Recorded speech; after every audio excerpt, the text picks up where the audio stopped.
If you missed any of today's interview, catch the entire episode on www.rebeccacosta.com.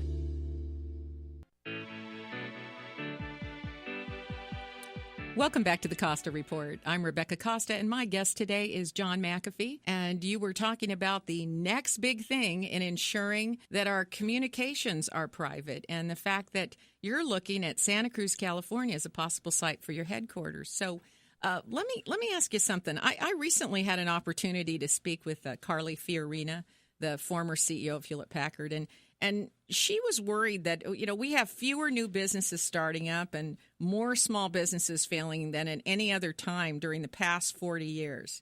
So, I imagine that that's got to be something on your mind right now. Even with all the support and everything, this is a different time. When you and I were working for startups, that was the thing. Everybody was being funded and everybody was going all out.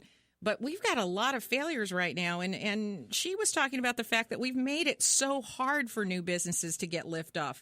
So is there anything that you think we can do to encourage innovation again and get folks like you back into the fray? Well, there are lots of ways to make it easier for small businesses to survive. There are tax incentives, there are any number of things. But I think the biggest problem is that the large companies, let's look at Google. Google is getting into so many new areas that it's hard to find an area that they do not have an interest in.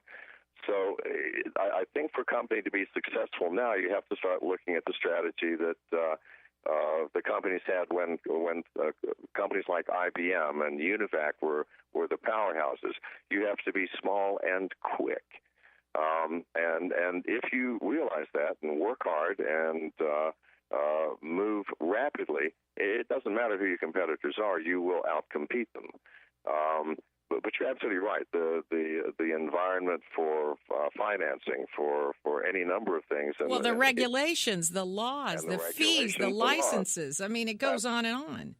Of course, and that's just a result of an advancing society that's reaching the level of decay again. If you look at it in all societies in history, they reach a certain level where we have to be so safe and so secure and make the environment so perfect that starting a new one just can't happen. But I think I have hope for people. I certainly have hope for my own product and my own company, and I think that we will succeed and we'll manage to dance around all the things that we have to dance around. And if worst comes to worst, Rebecca, then companies will start relocating outside of them, not just outside of Silicon Valley, but outside of America. Well, they've already started doing that. I know, and that is a tragedy. And they don't do that simply because they're anti-American.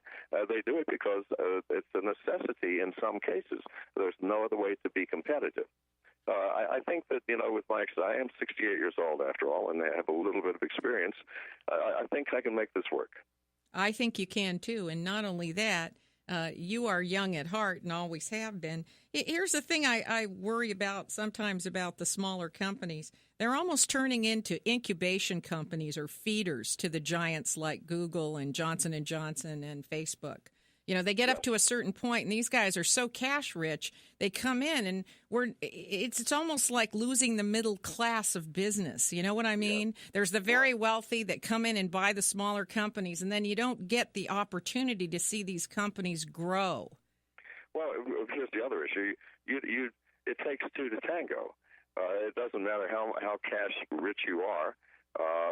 You can't be scooped up if you don't want to be scooped up. This is a fact. When I started McAfee, the first thing that happened was Gordon Eubanks, who was at that time the COO of Norton, came over and said, "Hey, I'm going to offer you an outrageously large sum of money for your company, far more than it was worth." And I just said, "Thank you, Gordon," and showed him the door because I wanted to do my own thing. For a while, and then you did sell.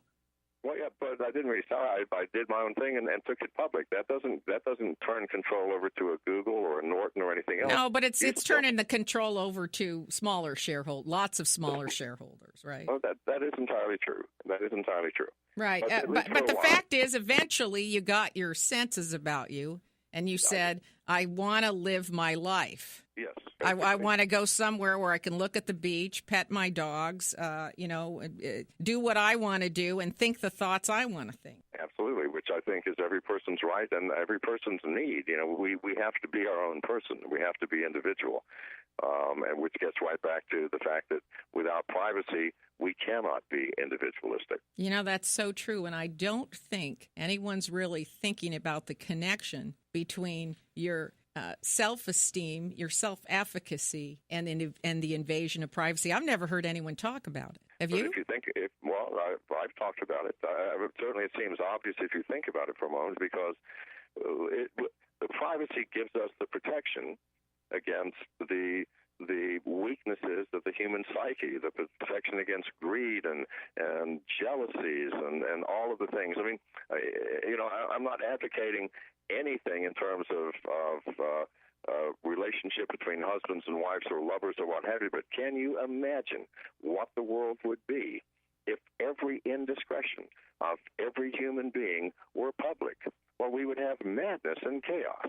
Oh, we would have madness, and not only that, what about the people who feel so judged already? I mean, look how long it's taken us to accept gay marriage or gay couples. Of course. And the fact that these people have been living under fear for so many years. Yes.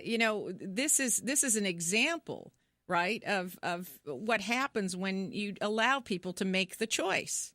At the end of the day, people have to make a choice. Now, you're not going to believe this, John. This is the fastest hour I've ever had on radio, and and mine too. We are out of time, but I don't want to let you go without asking you to give your website address and any social media information so people can stay in touch. Well, I think the primary address would be whoismcafee.com. That is my blog, and certainly everything that happens in my life ends up on that blog. And then you could be linked to other things from there. So, again, it's whoismcafee.com. That's great, and always great to speak to you. And, I only live a little south of Santa Cruz, California. So when you're up here, I happen to know a couple of great sites for you that you might want to think about in that new company. So you give me a call, and I'll come down the airport and pick you up. I guarantee I will do that, I promise. All right. Thanks so much. Thanks for taking the time to join us. If your station is leaving us after this hour and you'd like to comment on today's program, you can email me at RebeccaCosta.com or send me a note on Facebook, Twitter, LinkedIn. We're all over the Internet, so drop me a line and let me know what you thought about our conversation with John McAfee today. And if you missed the full interview with McAfee or any of our other guests, you can download previous episodes of the Costa Report from our website, Apple iTunes, Podbean, and also our new YouTube channel. And please, while you're there, take a moment to link it to your friends, because that's how the truth goes viral. It happens one link at a time. I also want to thank listeners who continue to push the Watchman's Rattle to the top of Amazon book sales, and for those of you who have ordered an autographed copy from our website at RebeccaCosta.com. And here's an early reminder, if you're looking for something that isn't going to cost you an arm and a leg this year and is customized for someone that you love, a book dedicated specially to them is one of the most thoughtful gifts that you can give. And think of how good you'll feel knowing that all those book proceeds are going toward keeping programs like the Costa Report on the air and available for over 3 million listeners. Thanks to you, they can enjoy this program each and every week. So do your part. Right now, go to RebeccaCosta.com and get your book right now. Well, I have a final note here, and you'll be thrilled about this. Our producers have done it again. I don't know how they do it, but my guest next week is none other than former Senate Majority Leader Tom Daschle, and he has got a lot to say about the government shutdown, our growing deficit, and what exactly is wrong with health care in America. I want you to make sure that you make a note on your calendar and you tune in, because you don't want to miss what Tom Daschle has to say. And I know that some of you are sitting there and you're saying to yourselves, Daschle's going to be partisan. He's going to take up the side of one or the other. And this is a program I don't need to listen to because I already know his position. Well, no, you don't. You do not know his position. And I will tell you why. Because this is one of the last programs where you have 1 full hour to listen to what someone has to say. So you tune into the Costa Report, the one and only news program that puts policy ahead of politics. And now stay tuned for the second hour of the Costa Report, when we're going to hear what you have to say about our conversation with John McAfee. And just before I close this hour, I just want to say, John, if you're still listening, thanks so much for tuning in and for taking the time to speak to our audience today. We really appreciate it. You're listening to the Costa Report.